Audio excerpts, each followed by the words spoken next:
Hello, thank you for the introduction and thank you for the invitation in this conference. So we remain on the field of gastronomy, but we stay in a future perspective. We will talk about sustainable food alternatives for human consumptions, and we will see the challenges and the opportunities for these terms. So what is the current situation? It is estimated that by the year 2050, an extra 265 million tons of protein will be needed to meet the demands of the world population. The global agriculture system is estimated to be responsible for around 18 of the anthropogenic greenhouse gas emissions, forcing an increased food and feed output from available agro-system, results in an ever greater pressure on the environment. So there are scarcities for agricultural land, water, forest, fishery, and biodiversity resources, as well as nutrition and non-renewable energy are foreseen. So the main element here is finding new protein sources. And also interesting point is that consumers are demanding more and more environmentally friendly products. So let's see the challenges today. 10 million people living in Earth will be estimated by the year 2050. The 50% increase in protein production needed. We have a 40% of vegetable proteins lands on our plates, and 60% of the global protein produced is used for animal and fish feed. And the questions are, how are we going to feed people? Our current food habits are sustainable, or are we eating our planet?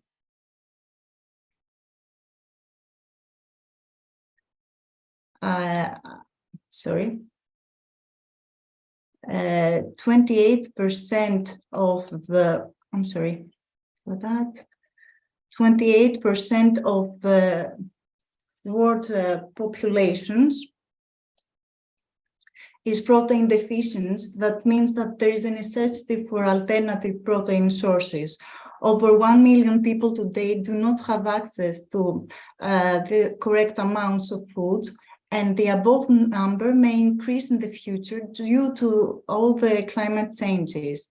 The year 2009 was considered to be the beginning of a humanitarian crisis, and the growing concern about accurate food shortages and malnutrition for the world's growing population has led to the exploitation of non-conventional food sources as possible alternatives.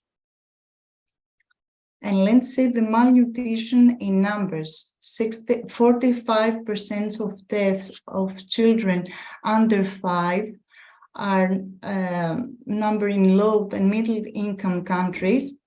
821 million of people are globally undernourished, and 85 million tons of grains are lost each year during handling and storage. So a growing population means an ever-increasing demand for food, while poor quality diets remain a major risk factor for diseases. It is estimated that an extra 265 million tons of proteins will be needed to meet the demands of the world's population. So by working closely and developing innovative new solutions, it is possible to provide everyone with all the nutrients needed. So finding new protein sources is a crucial issue.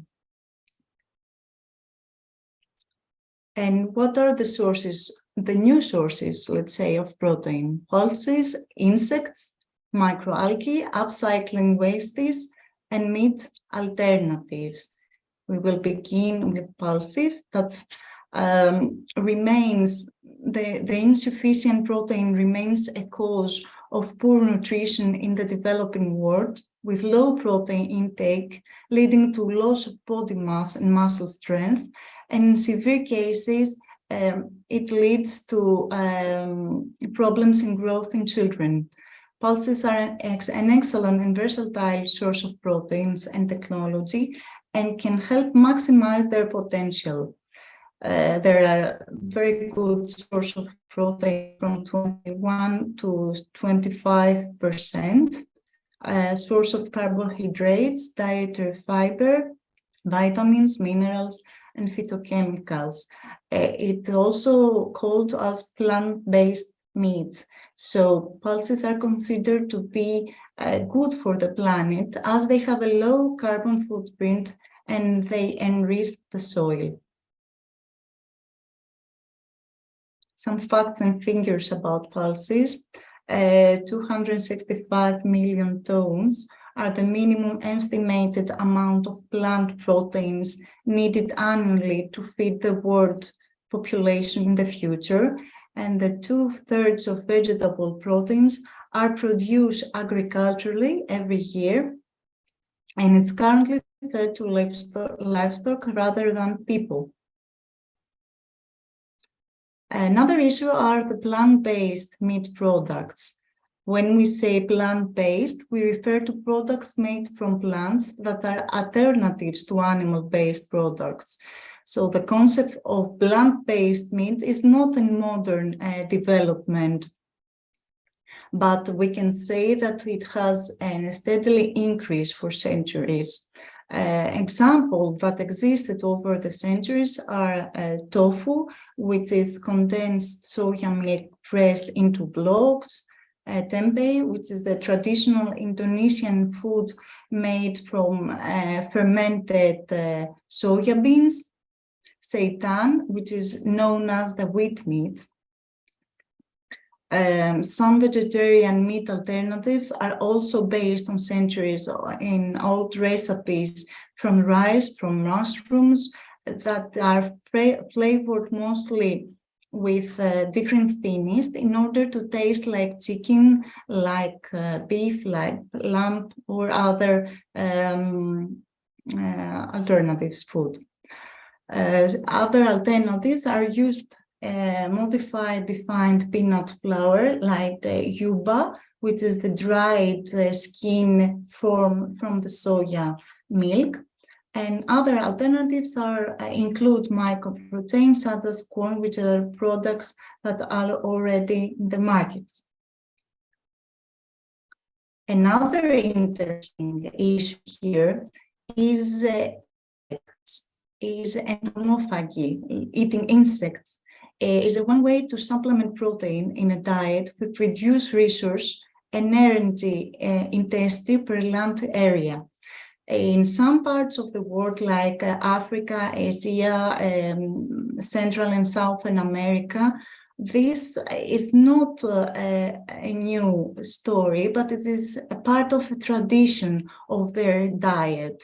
It has been estimated that there are over 2,000 species of insects that are consumed across 118 countries worldwide. So it is something established, and they have high proteins and amino acids. There are also some advantages, like cultivating them requires no fertile land. So it's something very important. They also have higher feed conversion efficiency, lower risk of passing an infection on to people, and impressive nutritional statistics compared with traditional animal agriculture. But also they have a role to play in making other types of agriculture more sustainable. The global market for edible insects is predicted to rise to 772.9 million by the year 2024, with a compound annual growth rate of 6.1% over the forecast period of 2016 to 2024.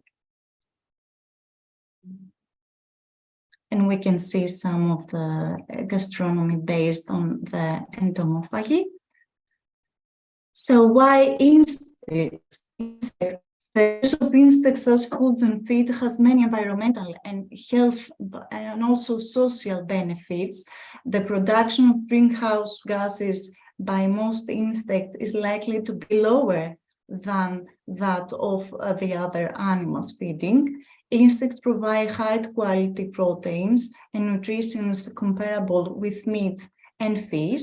They are rich in fiber and micronutrients such as copper, iron, magnesium, phosphorus, selenium, and zinc. And they can be garnered in the wild, cultivated, processed, and sold in the poorest member of the society. But it can be processed also for food and feed relatively easily. Some species can be consumed whole, but also they can be processed into different preparations, like in their meals, or their proteins can be also extracted. So you can see some examples of products from insects, like the flowers from different kind of insects, different processed. We have also protein bars contain insects with different ingredients, like almonds, cranberry, blueberry, and also cookies from crickets. The mostly commonly consumed insects are beetles, caterpillars, bees, ants, and also grasshoppers. So there are plenty of choices regarding the consumed insects. But also, consuming insects is aligned with the Sustainable Development Goals, like the first one, no poverty, zero waste, clean water and sanitation, responsible consumption and production, climate action, and life on land.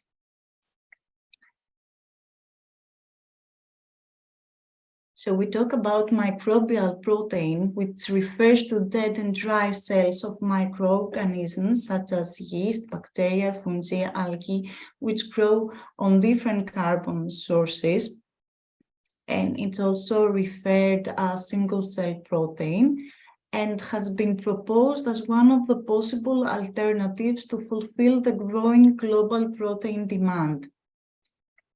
It is also known as novel food or mini-food, and multiple feedstocks can be used for protein production, ranging from human edible products, such as food waste, sugar, to waste products, including resources recovering from wastewaters. The feedstock used generally depends on whether the resultant food product is intended for animal or for human consumption.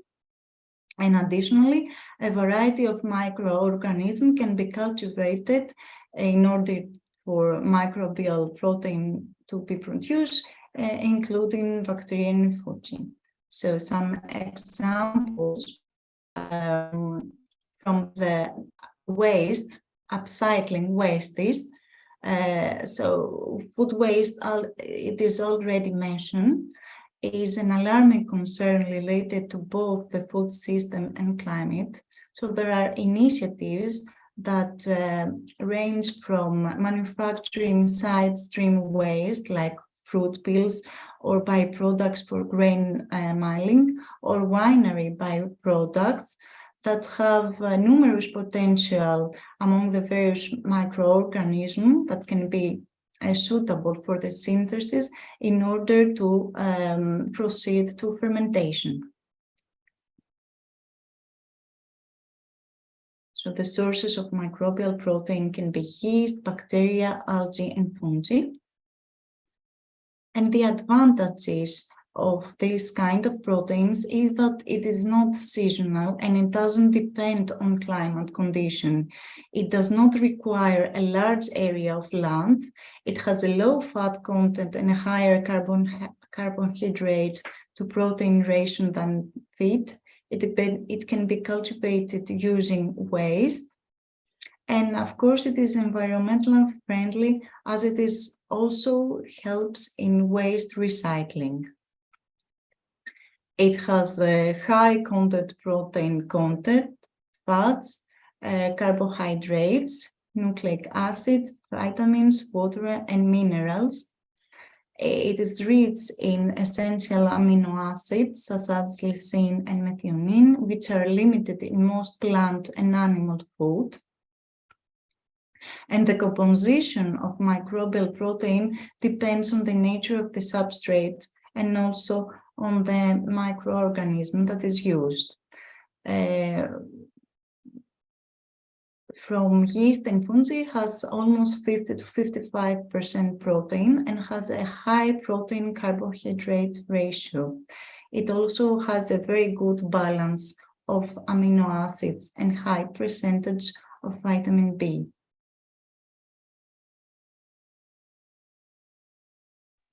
Microalgae is a diverse group of aquatic yes. Dr. Sotiropoulou, please, could you advance a little bit faster to the conclusions? Yes. Thank you. Also microalgae is used and it can grow in fresh water, seawater, and waste water. The basic representative from this category is spirulina, which has almost 70% of protein. Okay, let's see some examples from algae, like the microalgae-based cheese alternative, the vegan-friendly cheese, the spirulina protein cookies that can compensate entirely for a missed meal, and spirulina crispies also, it's a product from research. So the challenges and the opportunities is to ensure the safety of the raw material, is the acceptance that is important in terms of consumer here. We have to achieve a pleasant sensory property in order to challenge this task. The nutritional and functional properties have to be provided from the food. We have to regulate the type of food under the health authorities, and also be sure about terms of digestibility, allergicity, and biosecurity. So the risk and challenges for the future demand for food is to cure hunger and malnutrition, to cure climate changes and be able to produce food with these terms. And also we have to face the rise in energy prices. So we have the other opportunities to reshape our food ecosystem and to be able to have protein sources. Consumers are demanding greater transparency about what they eat, while regulators are navigating developments in food technology and safety to protect public health. The transformation, of course, of the future food, agriculture and health demands upon further research and strong communication and marketing with the public. So there is the need for further research on alternative protein sources and safety assessment guidelines, while emphasizing that public reception plays an underestimated large role in shaping the success and acceptance of alternative proteins for the near future. So, Thank you very much.